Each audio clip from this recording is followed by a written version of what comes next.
why it's so exciting when you get the number one pick. Yeah. And now you have Bryce Young, and it's like I've got a blank slate. I can start stacking these memories with Bryce Young, if you're a Carolina Panthers fan, with Bryce Young as my quarterback. It's like a fresh start. It's like a new, like a rebirth in some ways of this franchise. And they obviously their schedule came out. They've got rookie minicamp going on right now, but it's like this is a fresh start. This is a new time to dive in with the Carolina Panthers. I remember as we get into the Carolina Panthers schedule here, I remember Cam Newton's first game was at home against the Green Bay Packers in 2011. I was living in Fayetteville at the time. I remember watching that game. He threw for over 400 yards and just being amazed. I remembered that, and it was super fun. And we'll see Bryce Young open the season on the road against the Atlanta Falcons week 1, but we're going to see them at home week 2 on Monday Night Football against the New Orleans Saints, which I think is super cool that Carolina Panthers early in the season are going to be featured on prime time on Monday Night Football, which is weird. There are 2 Monday Night Football games that day. Like, one's ESPN, one's just ABC. I find that interesting. Different conversation. But nonetheless, week 2, right away, we're going to see Bryce Young on national TV in prime time. Here you go, kid. Spotlight.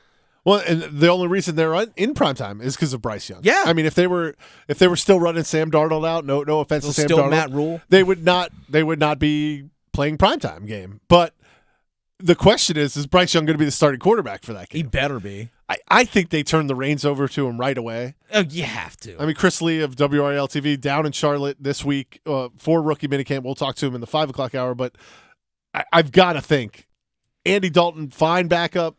Good guy to have in your locker room. If he has to play a couple games, sure he has to play a couple games. But you're the number one pick. I think you've got to start the season as the starting quarterback. And the way they built the roster and they built the coaching staff was to plug in and play. We talked to Scott Fitterer about a week ago on this program about that. About, hey, having this rookie and the staff and the free agent moves that they made this offseason. He said, yeah, we built this team with the intent of whoever that number one guy is to take over. That was the intent. You look at the schedule, and Bryce Young could be off to a bad start. I'm not as worried about the Falcons, not as worried about the Saints, but that stretch from at Seahawks, home versus Vikings, at Lions, at Dolphins is tough. I mean, you could be looking at 0-4 there. Okay, that's fine. That's fine. But you know what? The division stinks. That's the true. NFC South stinks as a whole. Well, then you get your bye, and then you get the Texans and the Colts and the Bears. 3 very, very winnable games. Absolutely. And so it may be a season of kind of ups and downs, right? You've got 2 winnable games to start, a tough stretch, a bye week, and then 3 very winnable games. I get the sense this isn't going to be a win-loss, win-loss, win-loss type of season. This may be 3-game winning streak, 3-game losing streak, 3-game winning streak type of season. Hey, and you know what? If they make the playoffs, fine. Is that the goal? Is that the goal in season 1, yes. Rookie quarterback? Yeah. You think they've got to make the playoffs? Absolutely. I mean, okay, Tampa Bay, who went 8-9 last season, Tom Brady's gone. They have a bunch of other guys that left just because of their salary cap situation. They're starting who? Baker Mayfield at quarterback? I believe so. Okay. There's your answer. Or Kyle Trask. Right. Who exactly?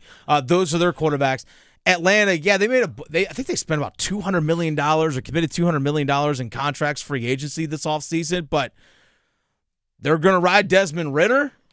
Okay. Who's surrounded by very good skill players. Surrounded, I know Kyle Pitts is there. They drafted Bijan Robinson in the first round out of Texas, but still an unproven thing.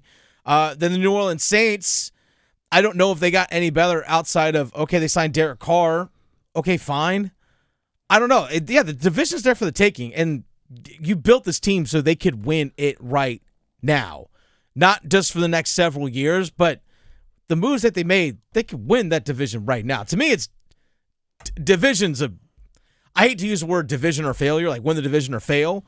In my regard, in my mind, I hate using that term, but they should win the division this season. It feels like a division that might get won at 6-11 or 7-10. Honestly, 8-9. Honestly, 10 wins should win the division. Oh, 10 might clear the field by 3. I think you might be able to win it with 7 or 8 wins. I mean, this feels like, I'm trying to look at, they've got the Dolphins as their sort of 17th game. Yeah. But they play They obviously play the AFC South, which is an awful division. Yeah. So they get Tennessee, Houston, Colts, Jaguars. the Colts, the Jaguars. That's nothing to write home about. They get to play 6 games against the NFC South. So you're talking about 10 games on their schedule are against some of the worst teams in football. And then you also look at, does Chicago scare you? No. Right now, they don't. There's a reason why Chicago had the number 1 overall pick and the Carolina Panthers traded up for him. Green Bay, do they scare you right now? I mean, obviously we'll wait and see what Jordan Love does at quarterback, but ain't nothing about that roster, that team that says, watch out. Even Minnesota. I mean, they play the NFC North. Even Minnesota doesn't. I mean, the Lions, I think the Lions, you would, if you did the win-loss thing, you would say, that's a tough game. That's probably a loss. They beat them last year, though. But you look at the schedule, I mean, Tennessee is the Falcons, Green Bay. I mean, I'm looking at the schedule and saying the definite L's, there's 3 or 4 that I would say, all right, they'll be, the Panthers will be underdogs by 6 or 7 points, maybe a little bit more. Everything else feels like kind of a toss-up. Yeah, honestly, there's a lot of coin flips on this schedule. We'll see, obviously, as the season progresses, who just wins the war of attrition, because a couple bad injuries and stuff here and there could completely change everything. Quite honestly, it's going to come down to Bryce Young. Yeah. Is he average? Is he above average? Is he awful? I mean, most of their season is going to come down to, can we get at least average to slightly above average play out of our quarterback? And you know what? That'd be better than anything they've had the last few seasons. That's for sure.